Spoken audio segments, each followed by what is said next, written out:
And we have quite a lineup for you tonight on the agenda. At 7:10, we will have a public hearing about local law number 2. Right after that, approximately at 7:15, public session, like we always do. Pledge of allegiance after that to the flag. Roll call for the regular meeting, and mayor's report to the Common Council, and finally the actual meeting where we have a number of resolutions to vote on. So that's the lineup, and as I said, this is the public hearing, and I do need a motion from the council to go into public hearing. Councilor Lautensack, Councilor Thompson, please call the roll. His Honor the Mayor. Here. Councilor Kennedy. Here. Councilor Ashline. Here. Councilor Lautensack. Here. Councilor Fitzgibbon. Here. Councilor Meyer. Here. Councilor Plunkett. Here. Councilor Thompson. Here. Very good, thank you.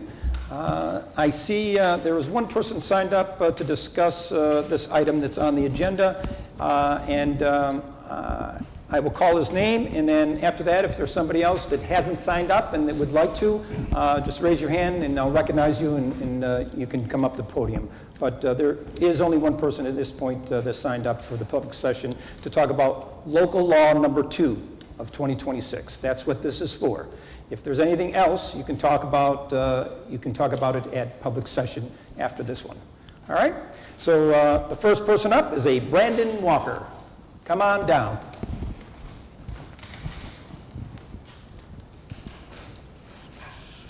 Good evening.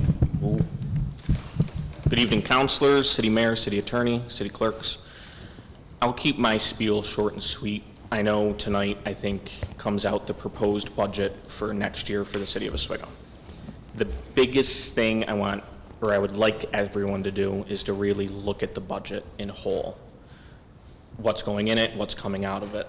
I understand things go up, things rarely come down. I can understand 1, 2, 3% proposed. Anything outside of that, to me, I feel like is a question that needs to be called to really look at the budget. A lot of people here in the city of Oswego, fixed incomes, retirements, disability people, are already burdened with already paying more with what's going on in the world. I feel like, at least in my mind, if we look at it better and see where we can save a little bit more, we can help people here more in the city of Oswego. So thank you, and enjoy the evening. All right, as I said, that's the only person that was signed up. Is there somebody else that came in and didn't sign up that would like to speak? Yes, come up to the podium, state your name. Alexis Phelps, spelled Phelps. I apologize.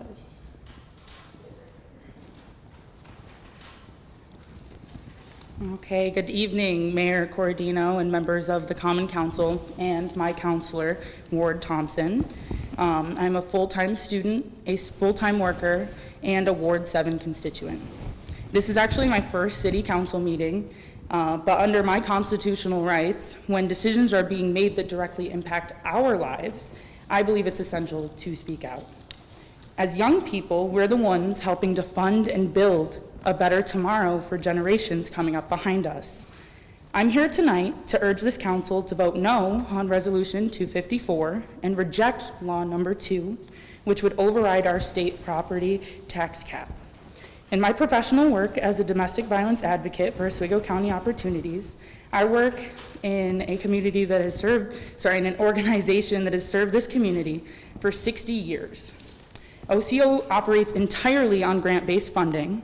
Now, I understand that a nonprofit and a municipal government are two completely different entities, but I feel if a nonprofit operating on grant funding can stretch every dollar to serve the most vulnerable, then a municipality, a government built for the people and by the people, can certainly show that same fiscal discipline for the taxpayers it was created to serve. In fact, we see positive examples of it on tonight's agenda, like Resolution 259, accepting state grant funds for the animal shelter expansion, or Resolution 260 for the downtown mural grant. That's the exact funding model I and other Ward 7 members, I believe the city should be doubling down on. And actually, I'm going to cut this part on the record, only because you said only to talk about Resolution 254 right now. Let's see. Overriding the tax cap should never be treated as a routine administration step. It was designed as an emergency measure, an absolute last resort. Yet tonight, you're being asked to grant blanket authority and exceed the cap before the public has even seen a finalized line-by-line budget. So help the community understand this decision. As a student, worker, and renter, I see the financial pressure building across our community every day. Between rising utility bills, inflation, and everyday living costs, working families and students are being stretched really thin.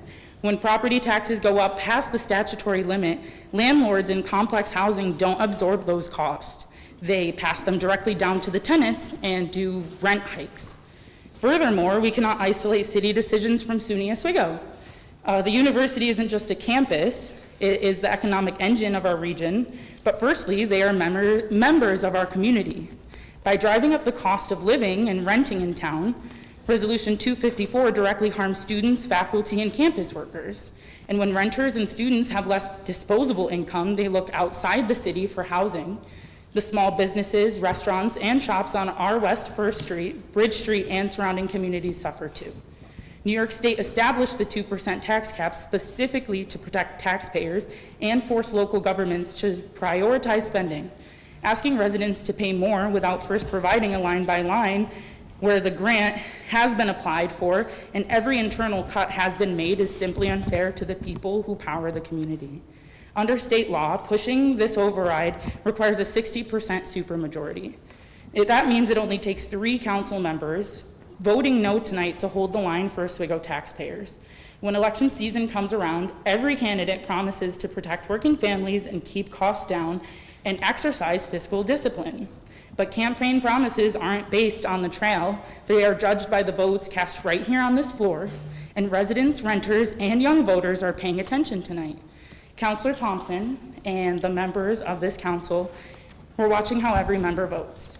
And when the next election cycle arrives, the taxpayers of Oswego will remember who voted to protect their budget and who voted to bypass them. Please vote no on Resolution 254. Thank you.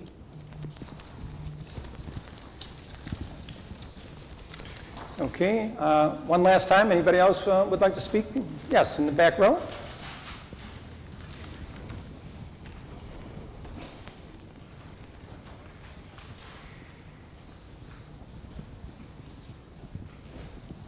Can you hear me okay?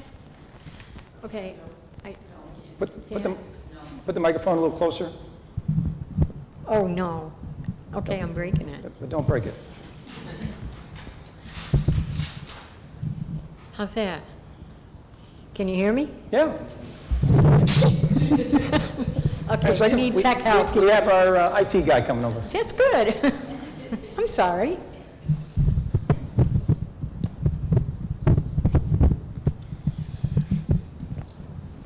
Thank you. Can you hear me now? Yeah, Perfectly. all right. I just wanted to say that I know that the tax cap, the overriding is something that's procedural. It's done every year. I believe you did it last year, the year before, the year before. The county does it. Almost every municipality does it, and it's just, it's kind of like a Band-Aid, a safety net. And it doesn't mean that your taxes are going to go up, but you know, there's so many different things that factor into it, and it's not just what your tax base is. And when you talk about property taxes, you're talking about all different kinds of things, your generic tax rate, your all that. I just wanted to say that whether you support it or not, don't raise our taxes. That's all. Okay, one last time. That was the last person that spoke at this session. Is there anybody else that has changed their mind and wants to say something? We've got a couple more minutes. If not, I need a motion to adjourn. Councilor Kennedy, Councilor Meyer, please call the roll. Counselor Eschlein? Yes. Counselor Lautensack? Yes. Counselor Fitzgibbon? Yes. Counselor Meyer? Yes. Counselor Plunkett? Yes. Counselor Thompson? Yes. Counselor Kennedy? Yes. That meeting for the public hearing is over. Now it's 7:20. We're 5 minutes into the public session, but we can start that right now.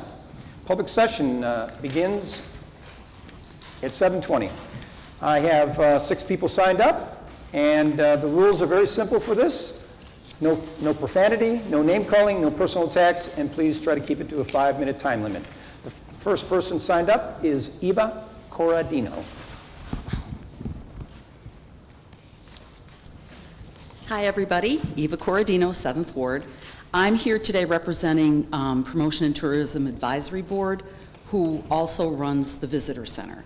And every year I give a brief little blurb on how things are going at the Visitor Center, so here it is.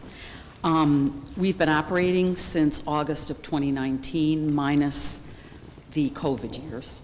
During the COVID years, that same space did get used, though, however, for community things like vaccinations, blizzard bucks, things like that. For the past 2 years, well, I guess 3 if you count this year, the county is helping staff it. So we are able to go beyond our usual 3 days of 1 to 5, of 4 to 7, and have afternoons. So they work Wednesday, Thursday, Friday, noon to 5 there as part of their workday. They bring their computers and they work out of the office. The county also is paying for the internet down there. So the county really is a partner now the past few years in this endeavor. Because we promote the whole county. Of course, we try to focus on the city, but we promote the whole county. This year, as of August 8th, we've had a little over 300 visitors into the Visitor Center. Of course, many of them are from Oswego County, the neighboring counties. But beyond that, we've had people come in and actually sign in from 17 different states. I don't think you need me to name them.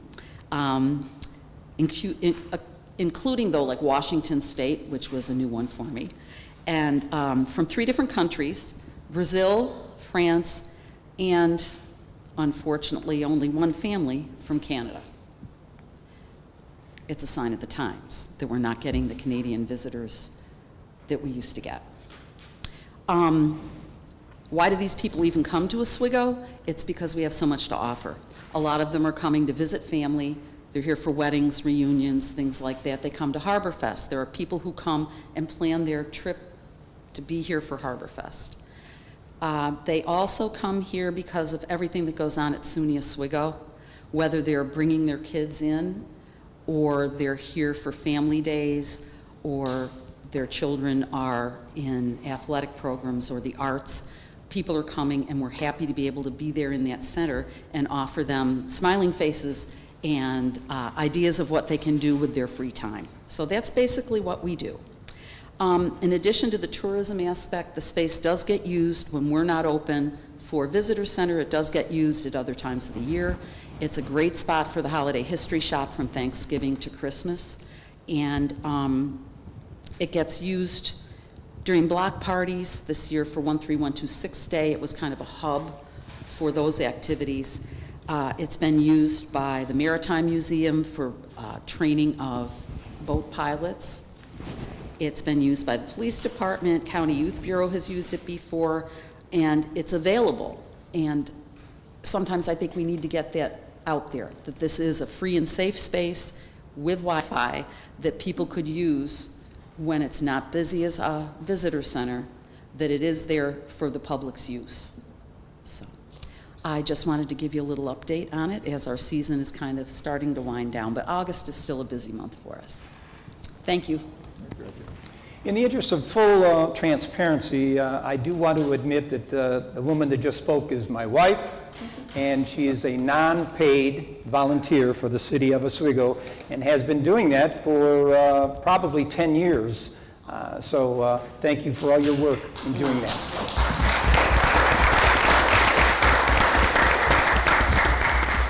The second person signed up is Chris Novak.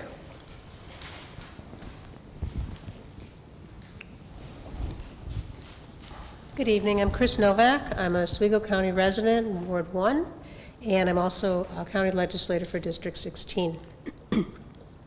I spoke in May at the Common Council meeting to express my deep concern about video surveillance technology being used in Oswego without public input or knowledge and without consultation with the city's Common Council.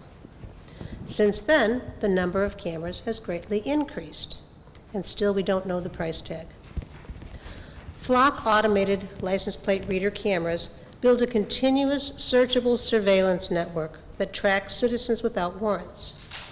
Agencies can query location trails to obtain sensitive personal details, such as medical visits, political protests, or religious attendance, without judicial oversight. Flock cameras aren't normal traffic cameras. They record and track every car that comes in view and catalogs the make, model, color, license plate number, bumper stickers, and even scratches. This information is uploaded to a nationwide database that law enforcement agencies with a Flock contract can search, with few regulations or oversight on how they use what they find. Theoretically, Flock retains info for 30 days. However, its own terms and conditions state the company may access, use, preserve, or disclose plate data if it has, quote, a belief that such access is reasonably necessary to comply with a legal process. However, there's no explanation of who determines that belief or necessity. This data can easily be misused. In May in Dayton, Ohio, an audit revealed data from cameras had been searched more than 7,000 times for immigration enforcement purposes, searches that are explicitly prohibited under that city's policy. In California, unbeknownst to the police department, a statewide lookup setting was active on 97% of a city's cameras, and over a 12-month period, more than 250 agencies, including several federal agencies that never signed a data sharing agreement with the city, conducted approximately 600,000 unauthorized data searches. Flock claims that the cameras don't collect personal identifiable data, and that is not accurate because since license plates can be matched through a registered user through DMV, they are identifiable. Also, internal documents revealed the company is building a product to connect Flock data, plate data with data brokers offering people lookup services, enabling police to, as they put it in their paperwork, quote, jump from license plate reader to person. It's clear this surveillance tool can be weaponized and abused. ICE and Border Patrol have used Flock to go after immigrants without warrants. Kansas police used data to pursue a man who wrote an op-ed that was critical of the department. A Colorado police officer wrongly accused a woman of theft based on a Flock hit and refused to look at evidence proving her innocence. A mother and her children were held at gunpoint because Flock cameras wrongly flagged the car as stolen. As we come together here to question rising tax rates in our city, I ask, is this citizen surveillance system what we should be spending our tax dollars on? Thank you. All right, the third person signed up is a Colin Seeley.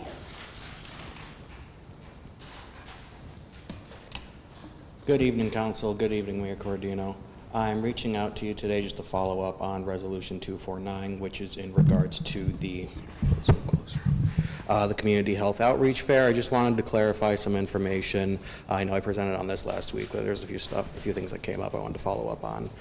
The main thing is, while this is the main effort of this event is to help share resources with the community that they wouldn't be able to get access to, healthcare provider, social services, and the like, by having our materials be in other languages, such as Spanish and Russian. The event's not going to solely have only those languages. It's going to have more languages, and it's going to have our traditional English language material, so anyone can get access to these resources, because that's ultimately our goal, is to promote as many people getting access to resources as possible in the community. So I just wanted to clarify that before the vote, and thank you all for your time. Okay, number 4 on the list is a Kyle Zinzar.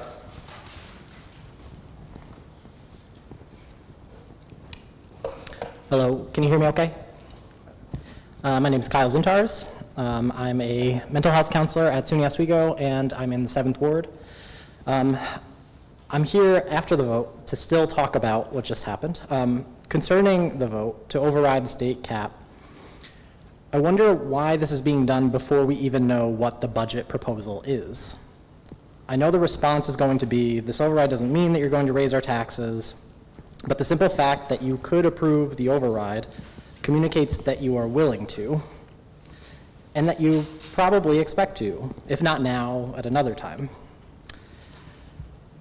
Is there a reason that raising taxes is possibly needed that we haven't been told about?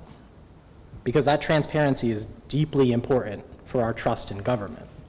If we don't know why you could potentially raise our taxes, then what do we do? That's what causes outrage. That's what causes people to be upset. So when it happens, nothing has been communicated, and then people are struggling. Transparency and listening to the public matters deeply. So I'm going to make a guess just by my own data collection. This data comes straight from the City of Oswego budget documents that you can find on their website. The Oswego Police Department has received increased funding every year since 2018. Their budget has skyrocketed from $4.2 million in 2018 to $7.3 million in 2025, an increase of 74%. My guess is that is a trend that will continue. Is this due to the various lawsuit settlements for cops who have violated community members' rights and others who have abused their power to stalk and harm women?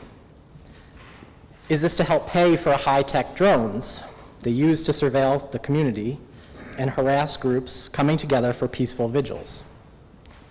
Is this to help install the automatic license plate readers at every entry point and exit point of the city, on main roads throughout the city, without any public comment, public hearing, or city council input? Is this to help fund the $24 million high-tech station the Oswego Police Department has asked for?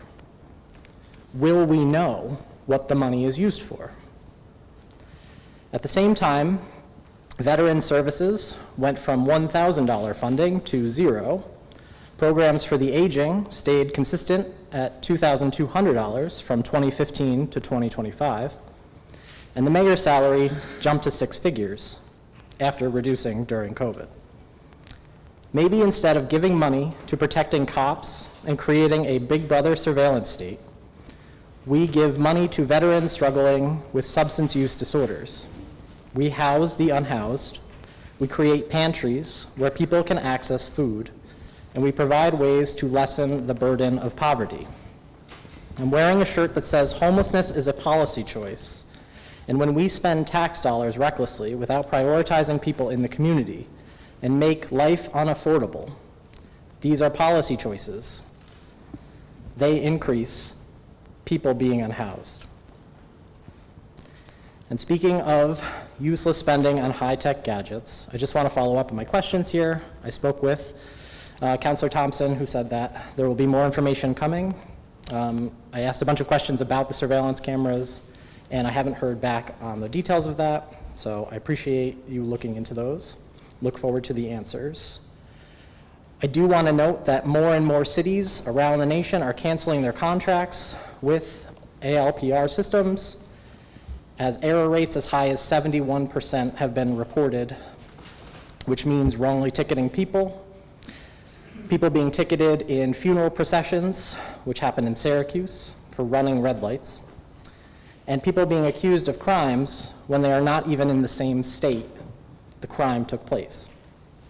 This will only create more overtime expenses for people having to correct these errors, as well as to pay out settlements for unjust harm. More hassle for Oswego residents. Have these recent events been considered? I look forward to hearing back.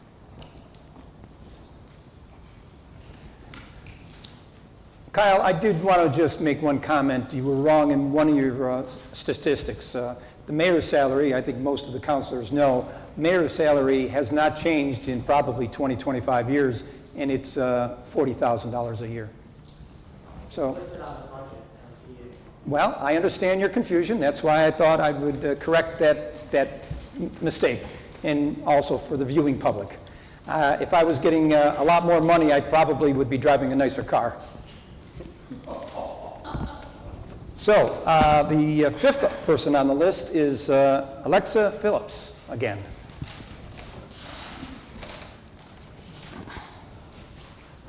Sorry, just a quick correction. It's Alexis Phelps, but thank you. So I just wanted to touch on some of the other resolutions that are being talked about tonight. One that I'm just confused about, and I guess maybe the wording on the agenda isn't that clear, but it seems that Resolution 257 is about considering the people's opinion before 259 and 260 go on the floor.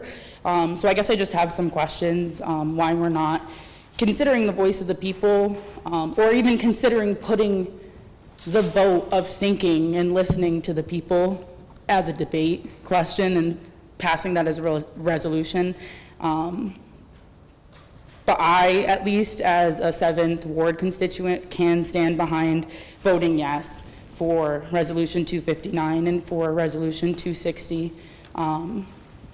As I just wanted to voice those questions that I don't think are necessarily as black and white as they should be released to the public, I guess. Thank you. Thank you. Just a point, if you have any questions, you can always make an appointment and come and see me. I'm here from 9:30 to 5 every day. And if you Perfect. want- I work overnight shifts, so I'm 12 a.m. to 12 And p.m. if I have to, I will have special hours on Saturday if you need. Okay, perfect. Thank you. I appreciate you letting me know that. Answers. Okay, thank you so much. Okay? All right, the last person signed up is Carol Thompson.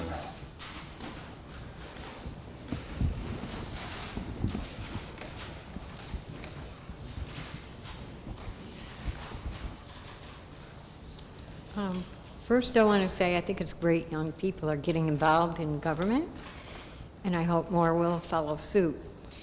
I also want to thank the mayor for very quickly responding to my request to fix the portraits of our past mayors.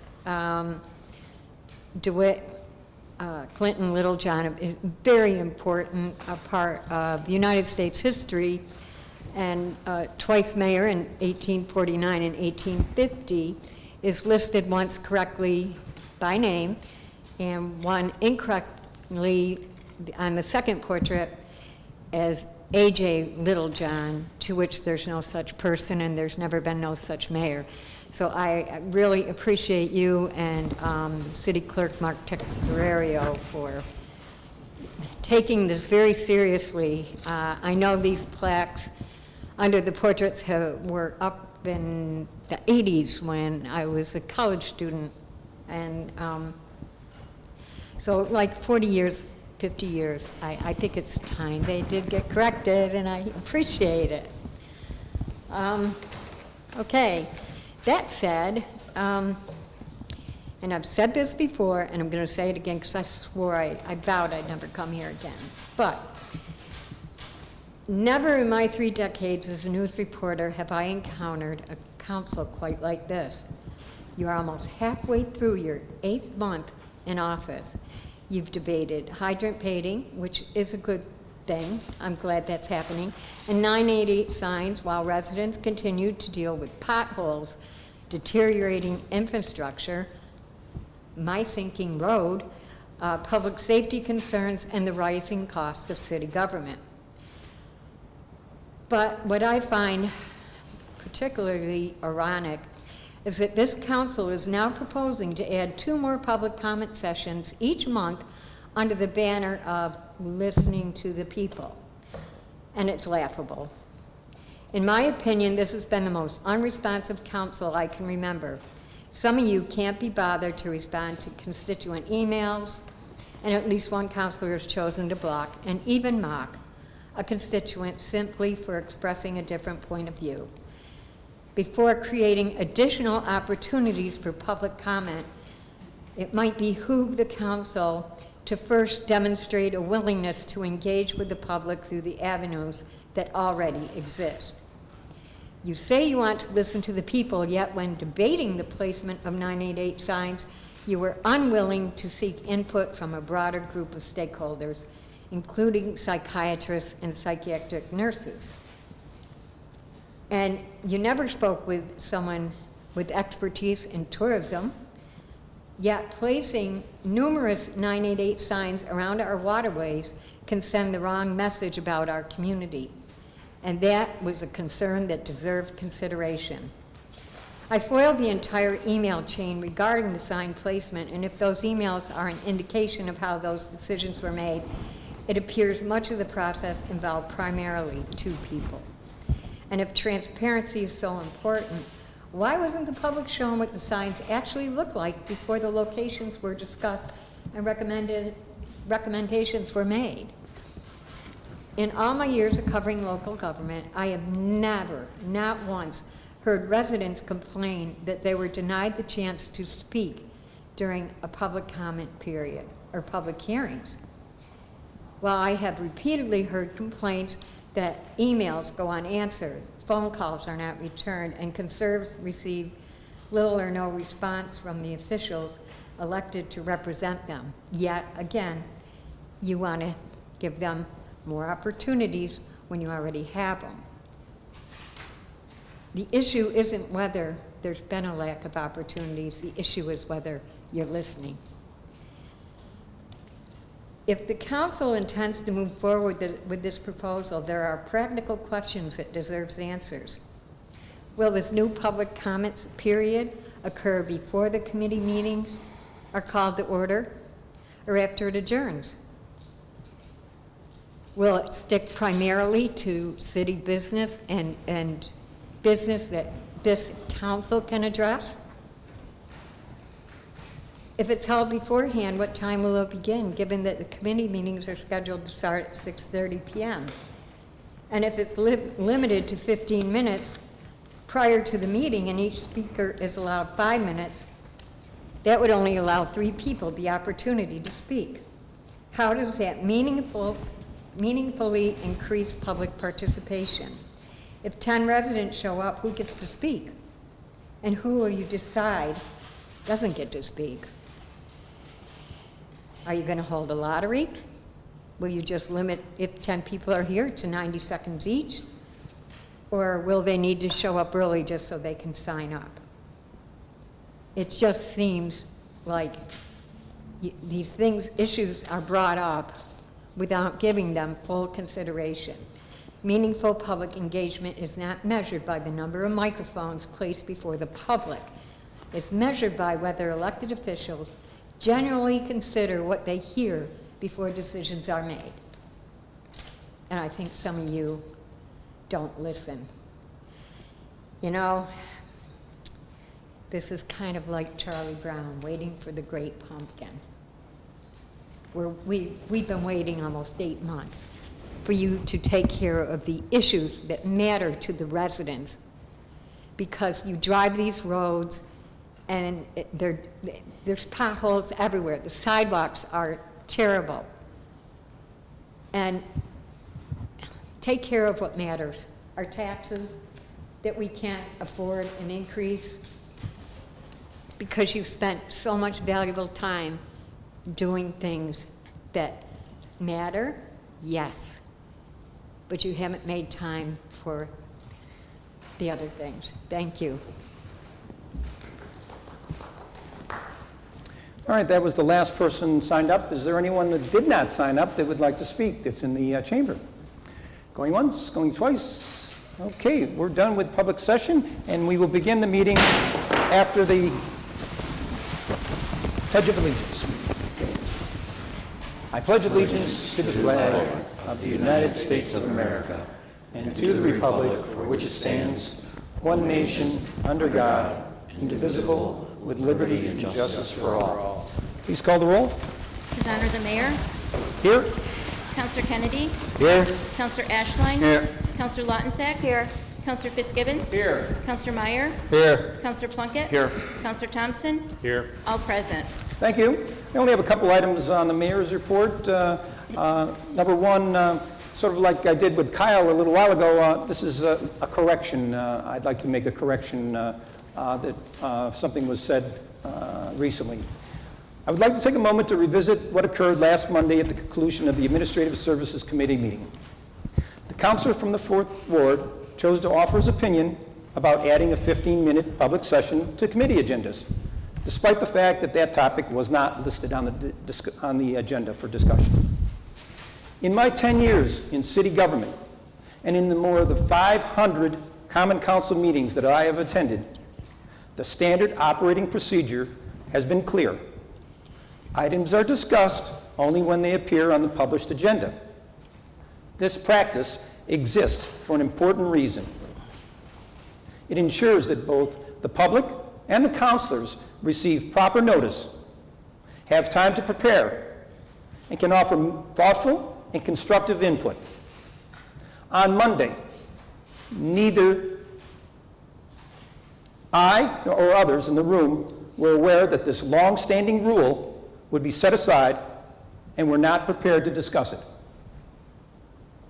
Now keep in mind, there are rare occasions, and you might see them tonight, where we waive the rules and an item must be added to an agenda because it is time sensitive or critical. The topic raised last Monday was neither. The counselor stated that he brought the matter up under what he referred to as new business, because it was supposed to be on the agenda, but it had been removed. At the time I was here, I did not believe that was accurate. However, because my administration is committed to full transparency, I felt it was necessary to investigate the claim. On Tuesday morning, I spoke with everyone in the clerk's office involved in preparing agendas. Each person confirmed that no request had ever been made to place this item on the committee agenda. Saying it was removed from the agenda was wrong. This is very troubling to me, particularly because it is not the first time this year that a counselor has made a misleading public statement or a social media post. Providing inaccurate information as a city leader is not only irresponsible, it is unfair to the residents we serve. Our community deserves honesty, clarity, and adherence to the rules that govern this body. I strongly encourage all counselors to follow established procedures to ensure that any statements made in this chamber or to the public are factually correct. It doesn't take much time to make sure your statements are correct. Do your homework. We live in a society guided by laws and rules. As city leaders, we should model that respect for the process and for the truth, and lead by example. Item number 2 is probably what everybody's been waiting for. It's time for me to unveil my 2027 operating budget. I will ask the clerk to pass out what I'm about to read, and they can follow along if they want. Members of the Common Council, the proposed fiscal year 2027 operating budget for the City of Oswego, New York is hereby submitted for your consideration. This budget is the third city budget that I have constructed since becoming mayor in January of 2024, and my 11th, including my 8 years on the council. Since 2024, we followed a strategy of investing in our infrastructure and maintaining city services, all while being fiscally responsible to our taxpayers. I believe that was a theme that was spoken earlier during public session. We must not, and I'll repeat that, we must not neglect city streets, sidewalks, aging equipment, or buildings, but at the same time, we need to be smart about the way we pay for them.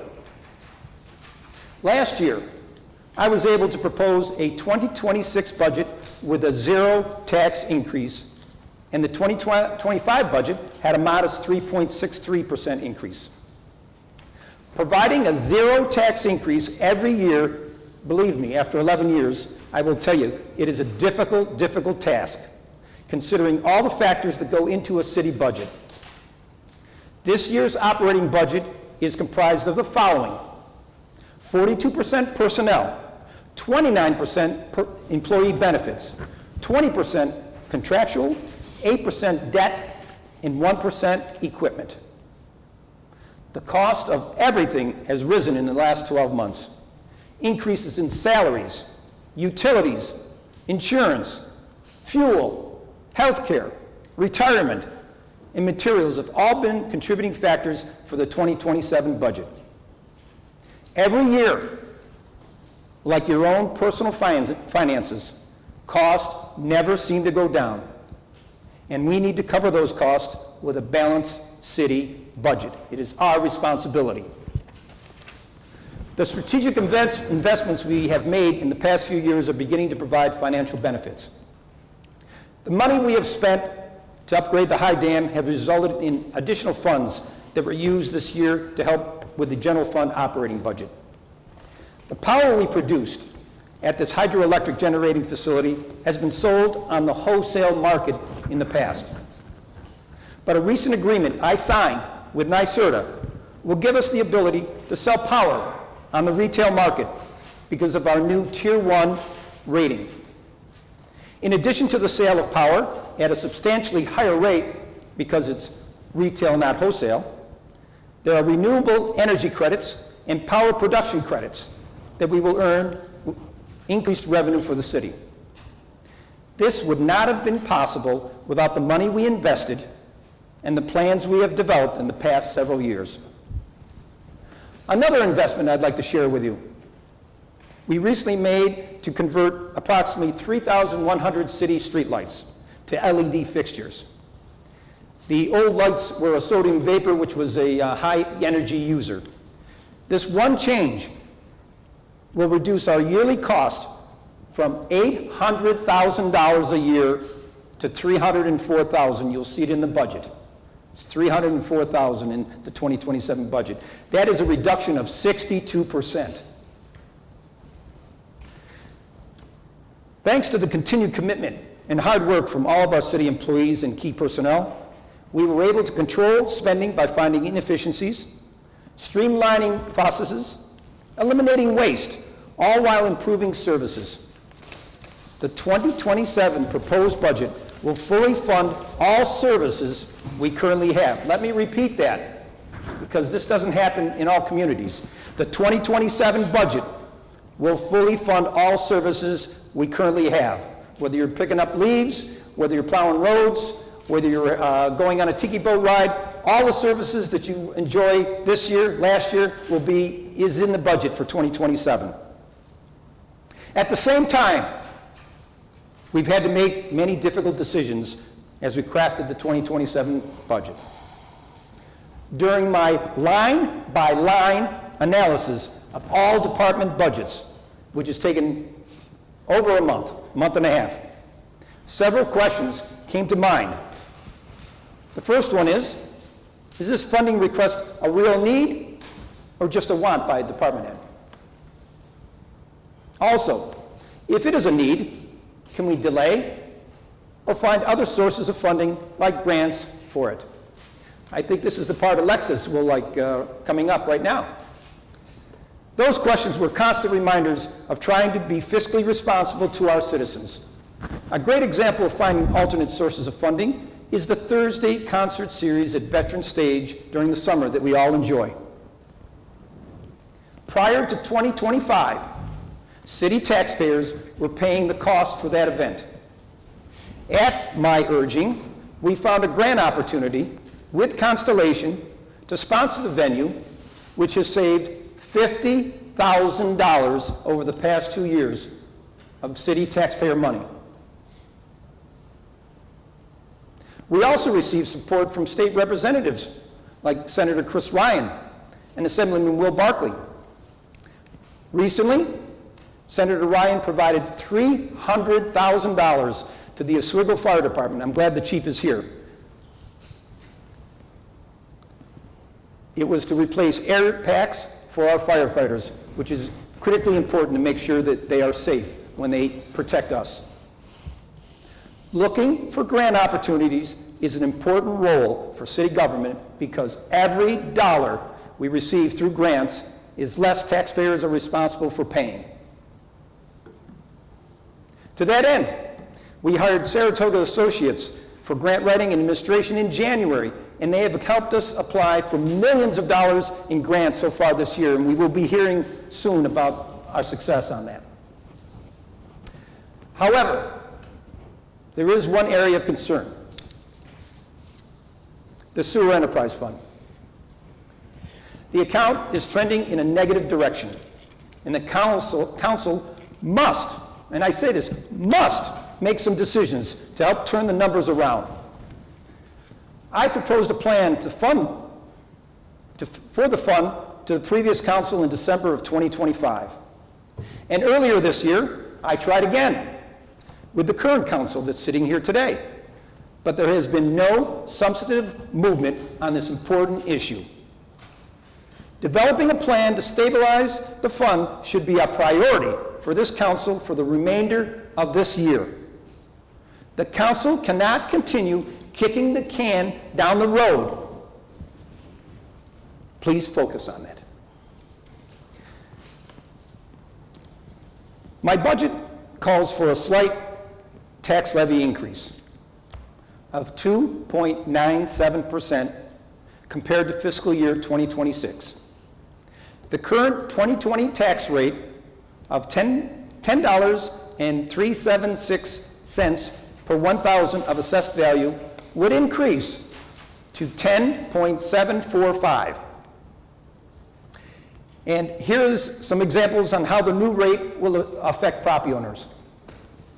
If you own a home that is valued at $60,000, your 2026 taxes were $623. Next year, they will be $648, a difference of $25 for the whole year. Not for 1 month, not for a quarter, but for the whole year. And to push the math further, I divided that by 52 weeks. That works out to 48 cents a week. 48 cents a week. Let me share a couple other property values. $80,000 property.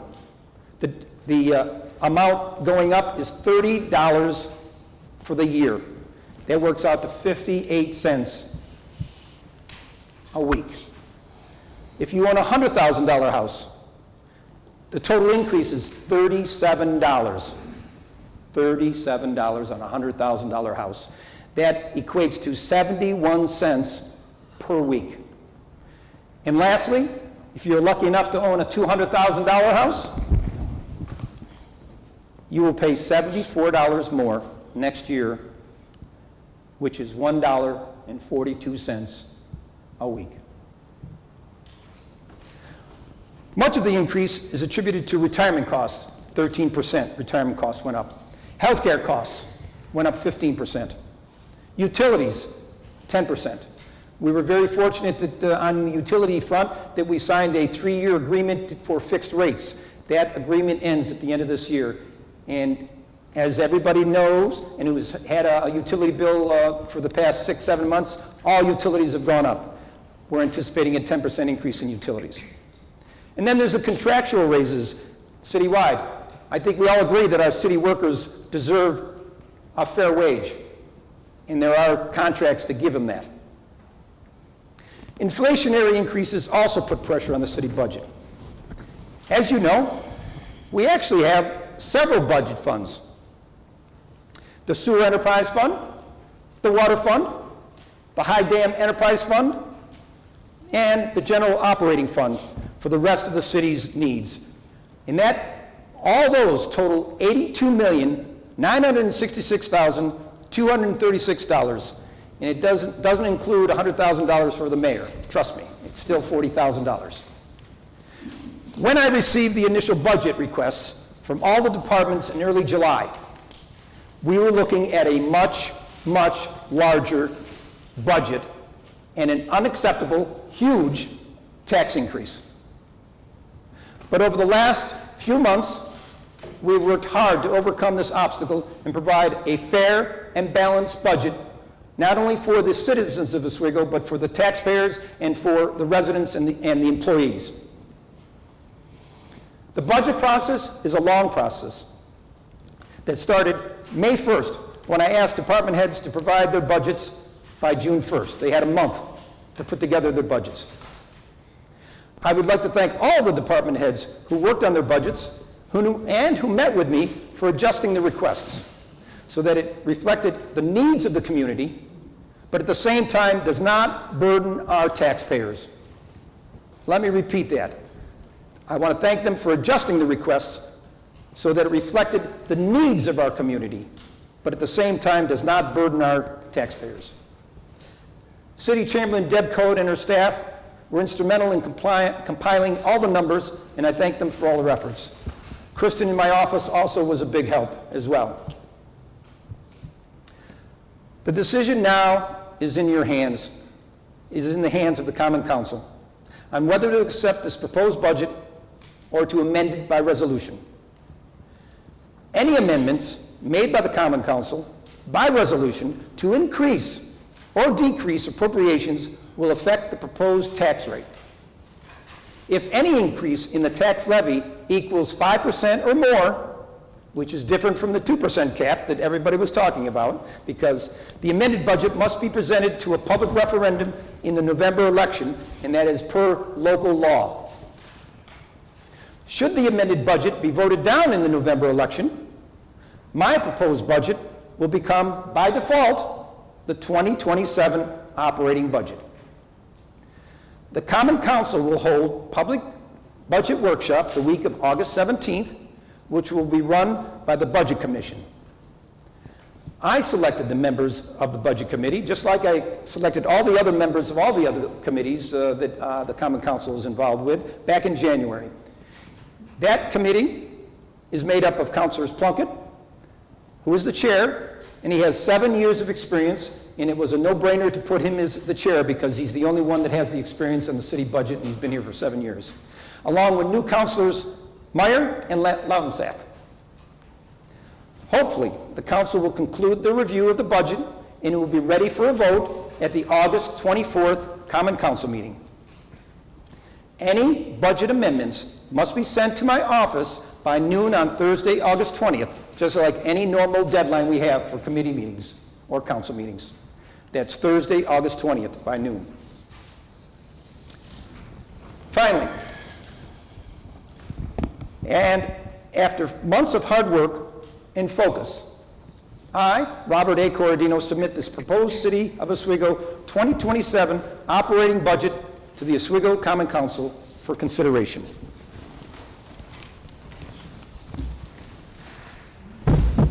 The clerk will pass those out.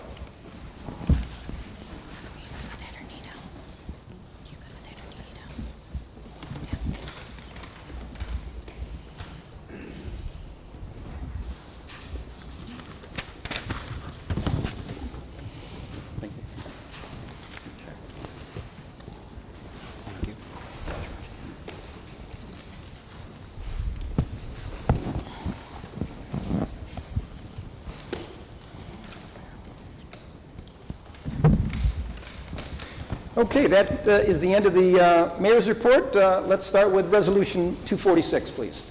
Approve minutes, Common Council meeting held July 27th, 2026. Councilor Plunkett, Councilor Thompson. Comments? Please call the roll. Counselor Ashline? Yes. Counselor Lautensack? Yes. Counselor Fitzgibbons? Yes. Counselor Meyer? Yes. Counselor Plunkett? Yes. Counselor Thompson? Yes. Counselor Kennedy? Yes. Approved 7-0. Call Resolution 247. Appoint Commissioner of Deeds. Councilor Kennedy, Councilor Meyer. Comments? Please call the roll. Counselor Ashline? Yes. Counselor Lautensack? Yes. Counselor Fitzgibbons? Yes. Counselor Meyer? Yes. Counselor Plunkett? Yes. Counselor Thompson? Yes. Counselor Kennedy? Yes. Resolution passes 7-0. Call Resolution 248.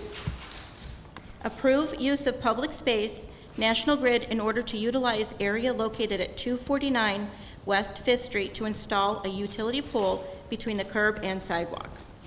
Councilor Plunkett, Councilor Meyer. Comments?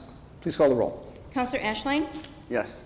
Counselor Lautensack? Yes. Counselor Fitzgibbons? Yes. Counselor Meyer? Yes. Counselor Plunkett? Yes. Counselor Thompson? Yes. Counselor Kennedy? Yes. Resolution passes 7-0. Call Resolution 249. Authorize use of public space, Oswego County OASAS, in order to host the Community Health Outreach Fair in Brightback Park on Wednesday, August 26, 2026. Counselor Ashline, Counselor Lautensack. Comments? Please call the roll. Counselor Ashline? Yes. Counselor Lautensack? Yes. Counselor Fitzgibbons? Yes. Counselor Meyer? Yes. Counselor Plunkett? Yes. Counselor Thompson? Yes. Counselor Kennedy? Yes. Call Resolution 250. Approve use of public space, Susan McBurney, in order to host a block party on West Fifth Street to be held on Saturday, August 15th, 2026. Counselor Kennedy, Counselor Lautensack. Any comments? Please call the roll. Counselor Ashline? Yes.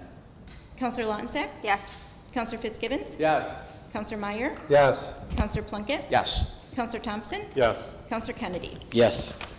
Call Resolution 251. Approve use of public space, Christine Wills, in order to host a Glow and Flow event in Wrights Landing Marina in the Oswego Harbor on Saturday, August 15th, 2026. Counselor Plunkett, Counselor Meyer. Comments? Please call the roll. Counselor Ashline? Yes. Counselor Lautensack? Yes.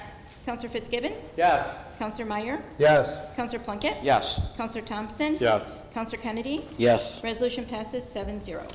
Call Resolution 252. Approve use of public space, Eason Lee, in order to host a wedding at Brightback Park on Monday, August 10th, 2026. Counselor Ashline, Counselor Thompson. Comments? Please call the roll. Counselor Ashline? Yes. Counselor Lautensack? Yes. Counselor Fitzgibbons? Yes. Counselor Meyer? Yes. Counselor Plunkett? Yes. Counselor Thompson? Yes. Counselor Kennedy? Yes. Approved 7-0. Please call Resolution 253. Refer petition submitted by Daryl Fiffner, contract purchaser of real property located at 37 West Cayuga Street, for a change of zone from a TN1 Traditional Neighborhood 1 to TD Traditional Downtown to the Planning Board for an advisory opinion. Counselor Lautensack, Counselor Meyer. Comments? Please call the roll. Counselor Ashline? Yes. Counselor Lautensack? Yes. Counselor Fitzgibbons? Yes. Counselor Meyer? Yes. Counselor Plunkett? Yes. Counselor Thompson? Yes. Counselor Kennedy? Yes. Resolution approved 7-0. Call Resolution 254. Approve local law number 2 of the year 2026, a local law authorizing a property tax levy in excess of the limit established in General Municipal Law, Section 3C. Counselor Fitzgibbons? Before we proceed with the vote, I'd like to talk a little bit about the problem that we found ourselves in. Point of order. Yeah? Don't we have to get a first and second? Yeah, I wanted to do a second. Okay. All right. I recognize Counselor Fitzgibbons is the first, and Counselor Plunkett had his hand up as well. So now, Counselor Fitzgibbons, you're recognized to speak. Thank you very much, and thank you for the clarification. I appreciate that. Before we proceed with the consideration of this resolution, I think it's important to put it in context of the public comments that we've received and the concerns a levy in excess of 2% represents to our community. First, I want to assure the public of our engagement, the fiduciary obligations that we have in the positions that we've been elected for. That has been from the beginning of our service. 6 of 7 of the council are new to this council process. We come with different backgrounds and different skills and ability, all with an equal commitment to the fiduciary obligations that we're asked to serve.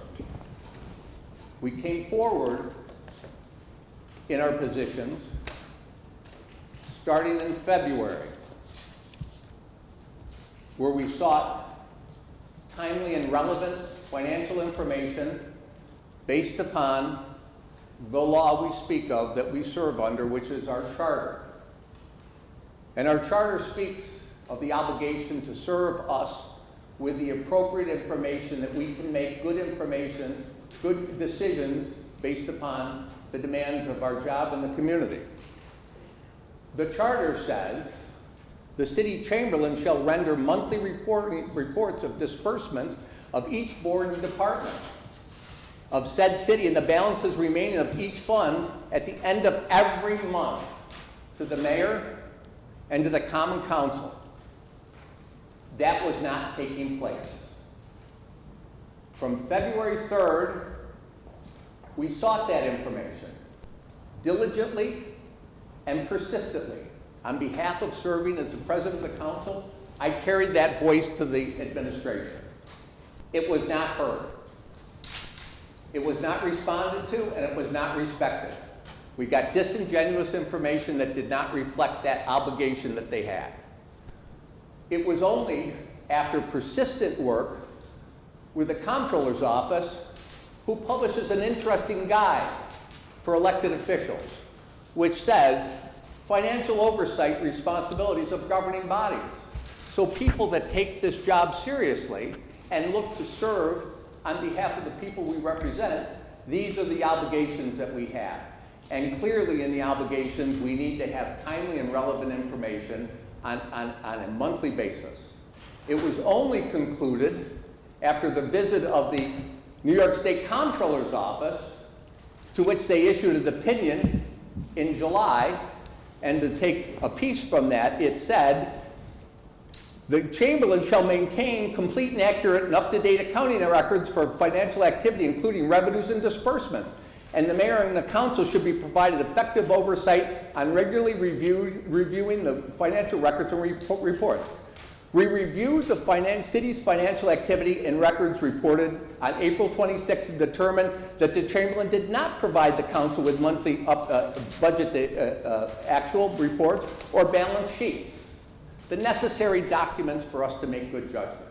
So this is to give some underlying understanding of what we work with. Now let's talk about the 245. 245 is actually 254. 254, and I thank you for the correction. 254 speaks of our ability to consider budgets in excess of 2%, requiring a supermajority based upon the ability to, with a supermajority, to accept a budget increase greater than 2%, up to 5%, to which then, but let's not guess at what that says.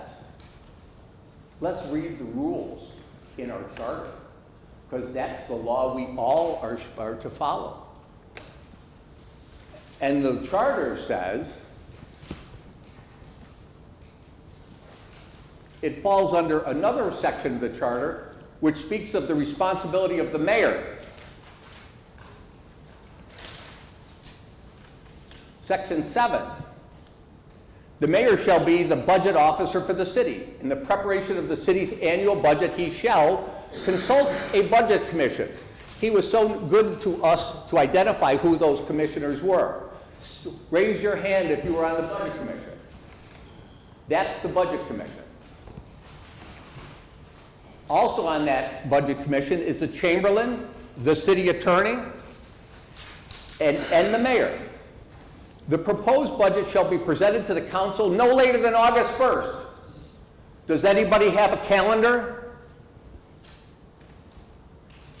And for the fiscal year commencing the following January. The Common Council shall have until August 31st or the next business day to approve the budget. Then immediately following the next business day thereafter, the budget shall be considered the annual budget. Should the budget, this is the relevant measure that deals with what we're talking about tonight, but we have in our Constitution, in our law, a limitation of 5%. Should the budget have a tax increase of 5% or more than the previous tax year, then the budget shall go to public referendum in the year's November election by operation of law. In the event of the budget cannot be presented at the general election, then they shall be held a special election at the earliest date. This is interesting. The mayor and the budget commission shall establish a schedule for the budget requests from the various city departments and shall afford the department heads and other personnel and the opportunity to discuss the budget, all budget requests before the presentation of the proposed budget. The night we're here right now is to consider the proposed budget. I'm going to ask my peers that serve on the Budget Commission, how were the meetings that you took part in on behalf of the Budget Commission? I'm going to tell you the answer. They were not confirmed. This is not the mayor's budget. This is our budget. This is the City of Oswego's budget. The priorities are set by the council in concert with the best interests of the city. So I would tell, my suggestion is that the 3%, the ability for us to consider, and it was said in the public session, the ability for us to consider in excess of a 2% levy is a serious and grave thing to do. And we should be doing it under the most arduous review and consideration. Our charter and law calls for that and gives great opportunity for that. We've been denied that. We've been denied that by a failure in administrative leadership. And we're seeing it played out tonight. We're the byproduct of that tonight. And I would tell you, this is not an anomaly, that this is not something that happened once. It's happened since February, the intercession of the comptroller's office to get relevant information, the slow walking of requests that we have for questions that we want to actively engage in the shared leadership of our community, to carry the opinions of our community. And the public session, that's a red herring, because I think that the ability to listen to the public is something that we owe the public. And however we craft that, how we do that, I think that quite frankly is a purview of the council. That was within the confines of our meeting. And if someone wants to come to a meeting and speak to the rules we have that think that we should listen to the public less or have less opportunity, we will have that as a separate issue and we'll talk about that. But that's my opinion on this particular resolution. We are put in an unholy position to consider the dire circumstances of exceeding the 2% and the abject failure of leadership to get to this point without the right information. Okay, can I have let me see, we already did a motion, so you want to call the roll on Resolution 254? Could I comment? More comments. Is there more comments?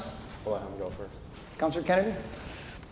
Yeah, so I wanted to echo a little bit of what Councilor Fitzgibbons had said. The charter is pretty crystal clear about getting the budget by August 1st. And again, I'm checking my watch, it's August 10th.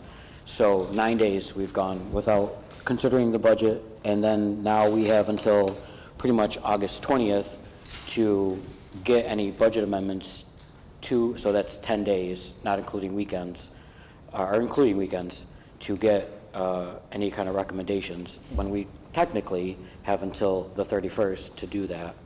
So, I mean, this gives us, we haven't had any information from the Chamberlain's office regarding any financial information.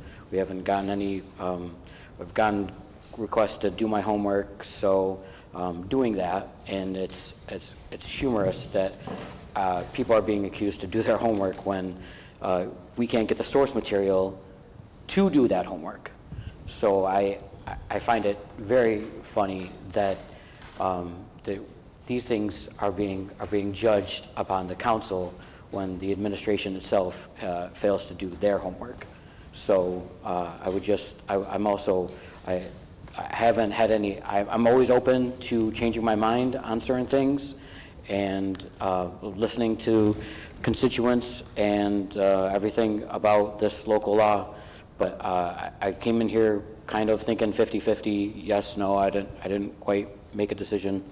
But after hearing, the people, I can't go for this local law. So thank you.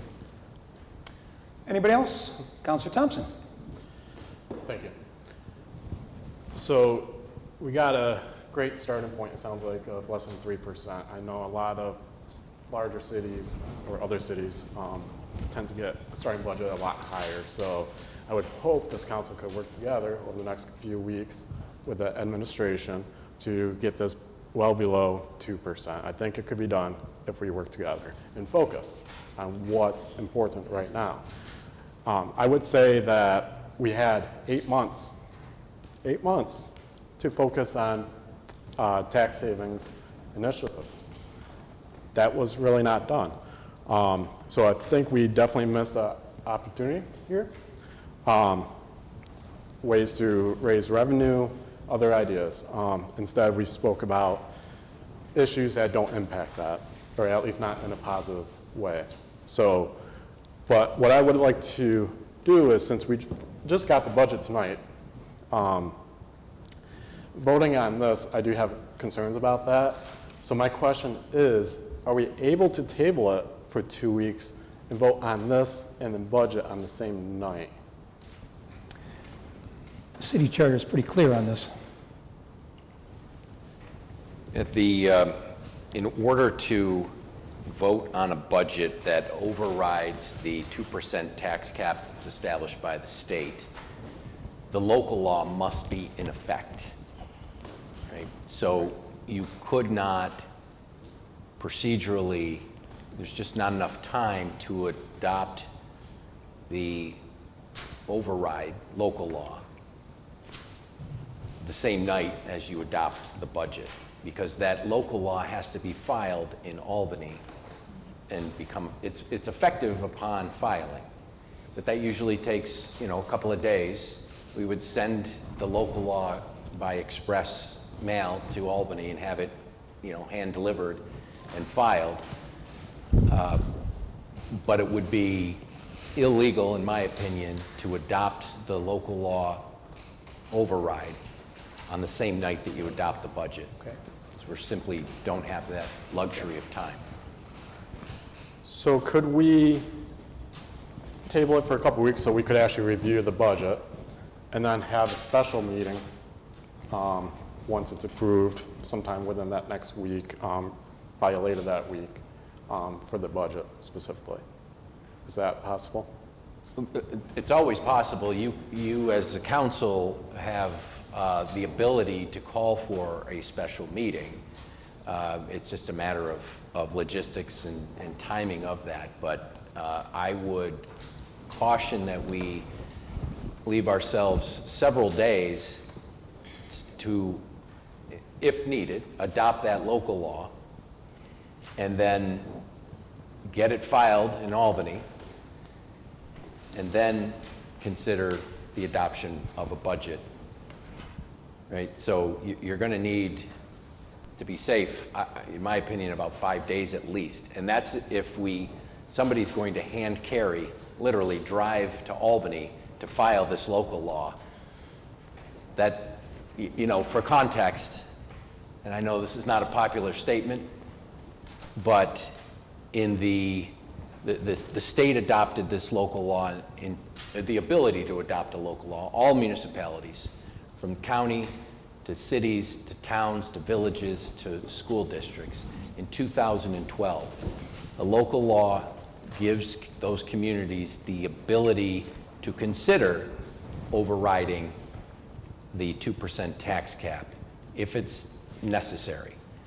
And people have mentioned this, but it bears repeating, that in order to adopt a budget that exceeds the 2% tax cap, 2/3 of the governing body must vote in favor of that. That 2/3 doesn't happen tonight, right? That's the adoption of a budget that exceeds the 2% tax cap must be done by the governing body by a supermajority, 60%. In my time as both city attorney and a municipal attorney since 2012, I've never experienced a governing board that has considered the tax cap local law and has voted it down. I have certainly seen where boards have simply not considered a local law and adopted a budget that that held the line under that 2%. I've never experienced a situation like we are having here, where we're debating whether to actually adopt a prophylactic measure that may be needed and perhaps likely not needed. I guess I won't give any more opinions. I'm just giving you the context. If you ask for my opinion, I'll give it to you, but it's your decision to make this evening. You know, I just wanted to point out that for the previous 10 years, this is how we've done it. The council would get it the first or beginning of the second week of August. And I was on 8 of those 10 councils, and we weren't brain surgeons. There was no accountants on those various councils, and there were different members during the 8 years on the council. We got the work done. When we got the agenda or the budget on the 9th or 10th or 11th of August, I've been working nights and weekends at home. And if you guys have to take this budget, what I suggest you do, you take this home tonight and you start looking at it. And you look at it tomorrow, and you look at it the next day, and you look at it the next day. That's all we did when I was on the council. We looked at it, and then during this whole week, we would look at it, and then that following week, it's already been decided that there's going to be a budget workshop on the 19th, which is Wednesday. You've got 9 days to review the budget, to talk amongst yourself, whether it's email, whether it's a phone call, and to ask me questions. I'm available. I told you all the time. There's always an opportunity to talk to me about the budget. And previous councils had no problem in doing it within that 2-week cycle. Again, this is the 10th, and we're looking to pass the budget on the 24th. It's 2 weeks, and you just have to suck it up, and you have to do some work and maybe work late. Ask my wife. I was working on it on Saturday and Sunday this weekend. I was working on it pretty much every night to get this thing finalized. And you have to do what you have to do because you signed up for this job. So that's what I'm saying is, I don't know why previous councils could do it and this council can't. I know the councilor, put your hand down for a minute. I remember you as a private citizen. It was at the December meeting. You stood up at that podium. I had proposed a increase in the sewer rates. You stood up there and I explained what my situation was, that I needed to raise rates on January 1. And I felt that the council that had been in place for 2 or more years had the information to make that judgment in December. You stood up at that council, at that podium, and insulted me, and told me that I was saying that the current budget, or the new council coming in, wasn't smart enough to figure out sewer rates. You insulted me, and I didn't like that, you know? And now I'm hearing that this council is not smart enough to do this in 2 weeks. Which is it? Are you too smart or not smart enough to do the people's work in 2 weeks? Whereas 10 councils before you, and maybe more, because I only go back 10 years, they were able to get the job done in 2 weeks. So I don't understand why you need to table it without actually looking into this. It's not that hard, trust me. I've been doing it for 11 years. Counselor. Yeah, thank you very much for an opportunity. First, I want to commend you for your hard work. I can appreciate and I can tell you feel deeply invested in this. The unfortunate thing, it doesn't conspire, it doesn't follow the plan that the city has for the development of the budget. It's good effort, poorly placed, because there is a plan that's in place. This work that you did leading up to this budget, the shouldering of the work of preparing the budget should have been shared by these fellow counselors who would have informed us and would have shared with us their efforts. They were handpicked at your request to be part of the budget process, which the charter clearly says they would be working side by side with you because Tim brings extensive experience and you trust him with his judgment based upon his experience. He wasn't part of your decision-making process. We've got all week. My schedule is clear. I can work with the Budget Commission all week. Read the charter. I know what you're saying about the charter. Do you also know that the state budget is supposed to be in by, what is understand. April 1, and it never is? So, you can go on and on about can what the only charter speak says. to The reality is that we have a budget. I've worked hard on it. It's a 2.9% tax levy increase. And just do your work and review it, and then come back to Follow me. the rules. I'm doing the best I can, John. Follow the rules. I'm That's all doing you the have to best I do. can. Follow the rules. Doing the best I can. Well, so obviously, we're here in a position as a byproduct. And I'm asking the council to step And up. it's an act of not following the rules. The process was clear, you didn't follow it, so here we are. You didn't follow the rules last Monday, so what am I supposed to do? You can break the rules and I can't? No. If you read the charter, it also says the council can set rules for their own meetings.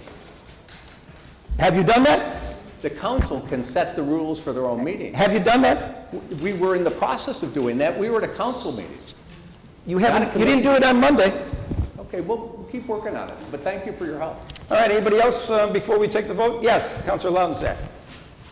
I'm just going to echo, I guess, or on yours. So theoretically, this is for the city attorney, if we voted on local law number 2 on the 24th, we have the 30th off, and we could vote on the budget, which would give us a week's time between the two if we needed it, correct? Yeah, certainly. If you voted on the local law on the 24th, Correct, and then held a special meeting the next Monday, which we're off. which is, okay, right? So, plus it says 30th plus 1 day, so we could even do the 1st, correct? Well, I think the 31st is a Monday. Okay, so, right? yeah, You certainly could do that. okay. That's an idea for you. Yes, Councilor Thompson. Thank you, Counselor. I think that would be the most logical step, so that way we have a week or two to review what's been provided to us, to see if it's even necessary. I'd like to try to stick with the 2% cap or less, instead of opening that up. So at least until we've at least put our eyes on the budget and at least looked at it over the next couple days. So I would like to actually make a motion to table this resolution for the next council meeting on the 24th.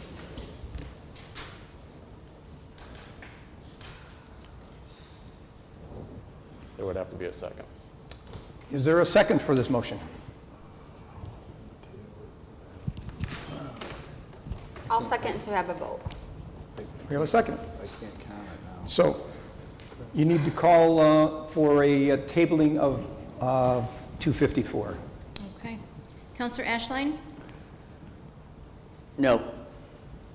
Counselor Lautensack?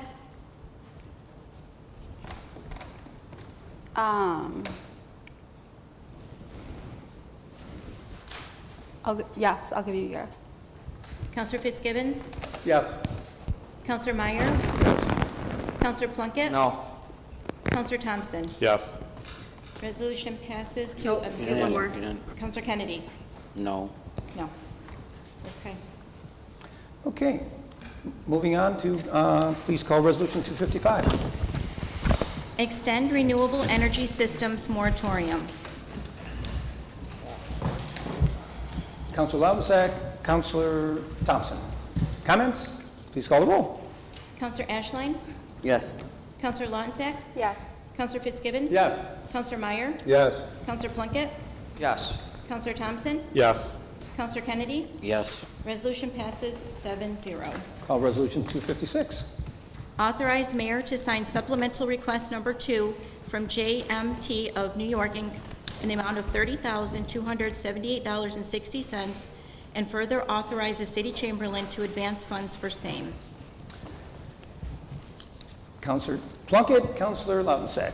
Comments? Please call the roll. Counselor Ashline? Yes. Counselor Lautensack? Yes. Counselor Fitzgibbons? Yes. Counselor Meyer? Yes. Counselor Plunkett? Yes. Counselor Thompson? Yes. Counselor Kennedy. Yes. Resolution passes 7-0. Call Resolution 257. Authorize City Chamberlain to complete a budget amendment in the amount of $46,000 to cover unforeseen high dam operational costs. Motion, please. Counselor Laudensack, Counselor Meyer. Comments? Please go. Oh, Thompson? I'd like to say, thank you again. I'd like to say that I don't think no one likes the cost right here, but it is a required cost. We don't really have much say, but hopefully, as the mayor mentioned earlier, that we'll see a tenfold or more return, hopefully. So I just want to make that clear. Thank you. All right, thank you. Please call the roll. Counselor Ashline? Yes. Counselor Lautensack? Yes. Counselor Fitzgibbons? Yes. Counselor Meyer? Yes. Counselor Plunkett? Yes. Counselor Thompson? Yes. Counselor Kennedy? Yes. Resolution passes 7-0. Call Resolution 258. Waive rules of the Common Council to present resolution numbers 259 and 260 without committee consideration. Counselor Plunkett, Counselor Thompson. Comments? Please call the roll. Counselor Ashline? Yes. Counselor Lautensack? Yes. Counselor Fitzgibbons? Yes. Counselor Meyer? Yes. Counselor Plunkett? Yes. Counselor Thompson? Yes. Counselor Kennedy? Yes. Resolution passes 7-0. Call Resolution 259. Accept $500,000 grant from New York State Companion Animal Capital Projects Fund and further authorize City Chamberlain to advance funds for the animal shelter expansion. Counselor Laudensack, Counselor Ashline. Comments? Please call the roll. Oh, Thompson? I'll just comment, since these didn't go through committee, I think a little bit of information is good. This is mostly to do required mandated upgrades. This is a great grant, $500,000, so thank you for economic development for helping out with that. And I think the DPW is also going to help with some of the savings on that for our side of the cost. So I definitely support this. This is a great amount of money for the much needed amount of money for that animal shelter. Yep. Please call the roll. Counselor Ashline? Yes. Counselor Lautensack? Yes. Counselor Fitzgibbons? Yes. Counselor Meyer? Yes. Counselor Plunkett? Yes. Counselor Thompson? Yes. Counselor Kennedy? Yes. Resolution passes 7-0. Call Resolution 260. Authorize participation in the CHARM grant program for a downtown mural. This one, I can provide some information. This is a mural that will be painted on panels that will be put on the side of 5 West Cayuga Street, which is Integrative Services Building. I think we all probably know it when you're going on First Street. It's on the right-hand side. And this is one of the easiest grants, I believe. We don't have to put any money up front. We don't have to do any administration. The mural company, which is Mural Mania, will get paid directly from CNY Arts. So it's really a no-brainer. This should be an easy yes by everybody. So I just wanted to point that out. Can I have a motion, please? Counselor Kennedy, Counselor Thompson. Any comments? Please call the roll. Counselor Ashline? Yes. Counselor Lautensack? Yes. Counselor Fitzgibbons? Yes. Counselor Meyer? Yes. Counselor Plunkett? Yes. Counselor Thompson? Yes. Counselor Kennedy? Yes. Resolution passes 7-0. And I believe that, I didn't mention it, but that one is supposed to be up by the end of September. So we'll be able to see this mural in good weather before it snows. That was the last item. Is there any unfinished business to attend to? So, yes, Counselor Thompson, or Counselor Plunkett, sorry. Yeah, you've been busy tonight, and I'm in the Thompson mode. Plunkett, you're up. Thank you, Mayor. Just a quick note. As chairman of the 2027 Budget Committee, I would like to invite the public to our annual budget workshop on Wednesday, August 19th, beginning at 5 p.m. You will have the opportunity to voice any questions, concerns regarding the upcoming budget. It will be held right here in the council chamber with department heads. And like I said, anyone can ask questions, comments, etc. That's all. All right, very good. Can I have a motion to adjourn? Counselor Thompson and Meyer. Please call the roll. Counselor Ashline? Yes. Counselor Lautensack? Yes. Counselor Fitzgibbons? Yes. Counselor Meyer? Yes. Counselor Plunkett? Yes. Counselor Thompson? Yes. Counselor Kennedy? Yes. Resolution passes 7-0. Meeting is over. Drive safely.